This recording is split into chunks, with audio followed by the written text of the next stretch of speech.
J'ai envie, toujours dans cette période du mois autistique, prolonger la petite réflexion que j'ai abordée dans la précédente vidéo.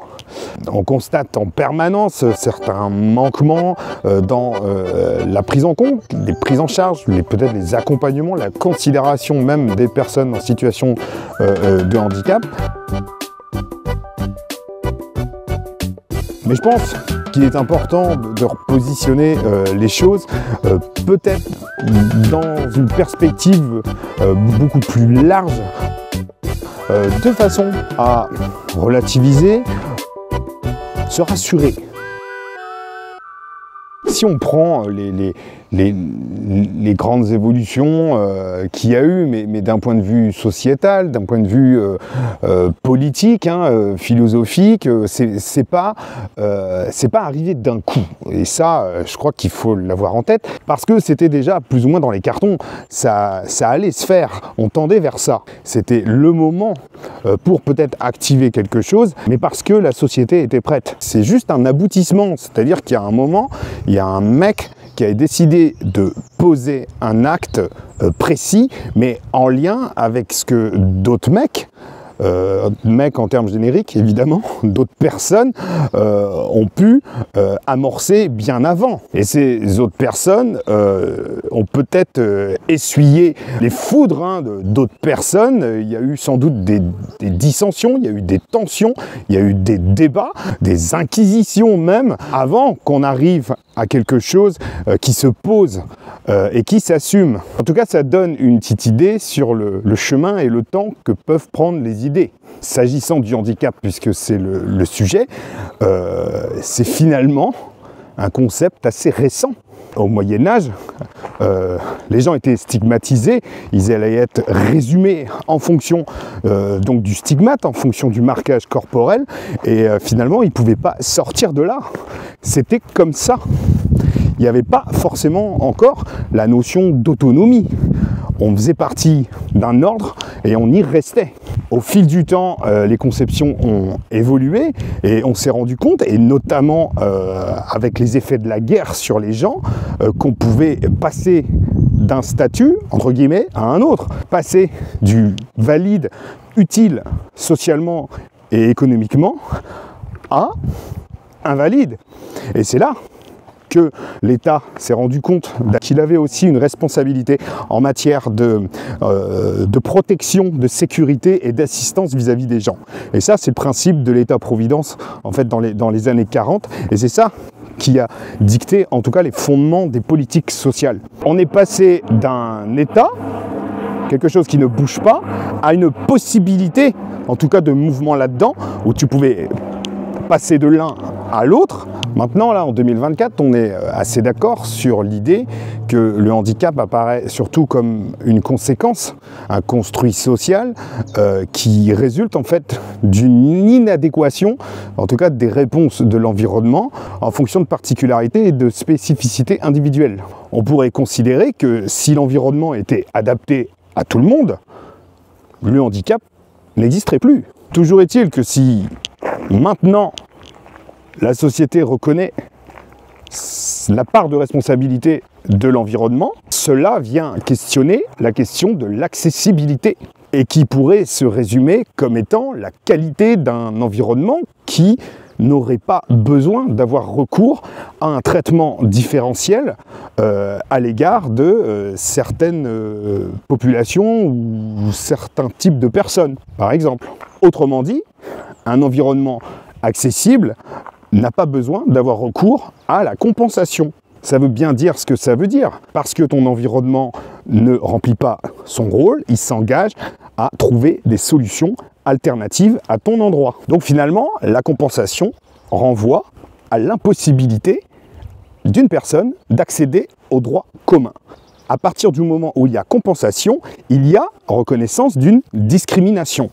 La discrimination renvoie au traitement différentiel d'une catégorie de gens du fait d'une de ses particularités, d'une de ses caractéristiques. Le fait d'être stéréotypé est automatiquement relié à une dimension collective, à savoir le regard qu'un groupe porte à l'endroit d'un autre groupe, du corpus majoritaire à l'égard du minoritaire.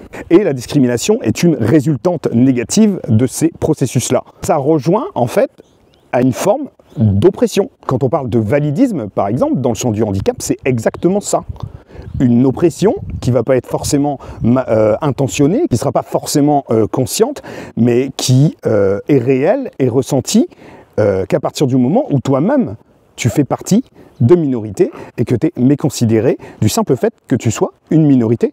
Bref, ceci étant dit, en matière de handicap, il est de la responsabilité de l'environnement d'être le plus universel possible. C'est-à-dire qu'il puisse finalement être accessible à tout le monde. Tout ça pour dire qu'à partir du moment où on parle inclusion, on est obligé de raisonner en termes d'accessibilité, de compensation et par extension de discrimination. Et la question qui doit être posée, je dirais même qu'il y en a deux, c'est la compensation à partir de quand et jusqu'où.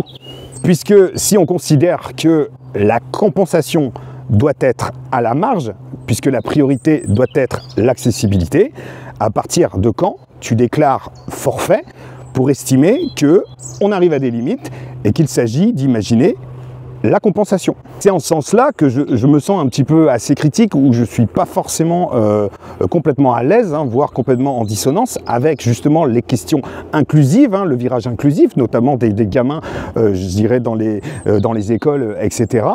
C'est qu'on raisonne en termes de compensation et pas en termes d'accessibilité. C'est-à-dire que ces enfants-là auront tout de même un traitement différentiel, donc potentiellement stigmatisant et discriminant au sein même du milieu ordinaire. Tout simplement parce qu'on se trompe de cible. Quand on parle d'inclusion, on ne doit pas cibler les personnes qui sont victimes d'exclusion, entre guillemets, mais on doit cibler les autres, l'entourage, l'environnement. Et ça demande un vrai travail de fond. C'est juste pour se dire que la compensation du handicap ne doit pas être le premier réflexe. Il faut d'abord regarder dans quoi il s'inscrit, dans quoi il émerge, ce handicap, à cause de quoi il émerge. Tout ce qu'il y a, en tout cas, de sous-jacent derrière, c'est la question de la désinstitutionnalisation. C'est-à-dire, on va arrêter de parquer les gens dans des institutions, on va arrêter de bafouer certains de leurs droits sociaux, voire de leurs libertés fondamentales, et on va réimaginer, en tout cas, une pleine intégration, inclusion pour le coup, de toutes ces personnes dans le milieu ordinaire, avec tout le monde, au même titre que n'importe quel citoyen. Et là-dedans, le travail du médico-social, etc., voit l'émergence, l'apparition de nouveaux concepts. On n'est plus vers tendre l'autonomie, l'autonomie qui finalement peut apparaître comme la liberté de choisir ses propres dépendances, on pourrait imaginer ça comme ça, mais on arrive plus vers de l'autodétermination, vers de l'empowerment et du pouvoir d'agir. Mais le revers là-dedans, parce qu'on pourrait arriver à se dire que si on considère que les gens ont leur pouvoir d'agir, ils sont responsables, à partir de là, on ne les aide plus, on propose plus des réponses peut-être différenciées pour ces personnes par rapport à leurs difficultés, à leurs besoins, et basta. Évidemment, c'est pas ce que je pense, et puis c'est pas forcément ce qui se produira, mais ça permet aussi de se dire qu'il y aura quand même toujours besoin de réponses spécifiques pour des enfants, pour des adultes, pour des personnes qui finalement ne peuvent pas totalement s'inscrire un peu dans une participation sociale, etc. Mais cela ne doit pas supposer qu'on fasse l'économie d'une profonde remise en question sur la considération qu'on a, que la société a à l'égard des personnes en situation de handicap. Et donc si l'institutionnel est totalement démantelé, ça veut pas forcément dire qu'il n'y en aura pas besoin un petit peu pour certaines personnes, mais parce que ça répondra à une compensation. Et là, pour le coup, par rapport aux limites de l'accessibilité. Mais pour le plus grand nombre, on ne sera pas forcément dans ces réponses-là. Bref, tout ça, c'est en marche, évidemment. Comme je disais en début de vidéo, ça prend du temps. Tous les acteurs actuels de maintenant sont précieux, chacun dans le combat qu'il mène, chacun dans le message qu'il véhicule et qu'il porte. C'est peut-être pas tout de suite que les résultats arriveront, mais c'est évident qu'on est sur quelque chose qui est activé, qui est lancé et qui, de toute façon, feront que peut-être que mon discours actuel sera complètement ringard dans 60 ans, parce qu'on aura complètement dépassé toutes ces considérations. Je pense qu'à la place où on est en ce moment même, c'est déjà enclenché. Et c'est là que probablement ma copine Néoria se dira « Putain, celui-là, il voit vraiment le verre à moitié plein ».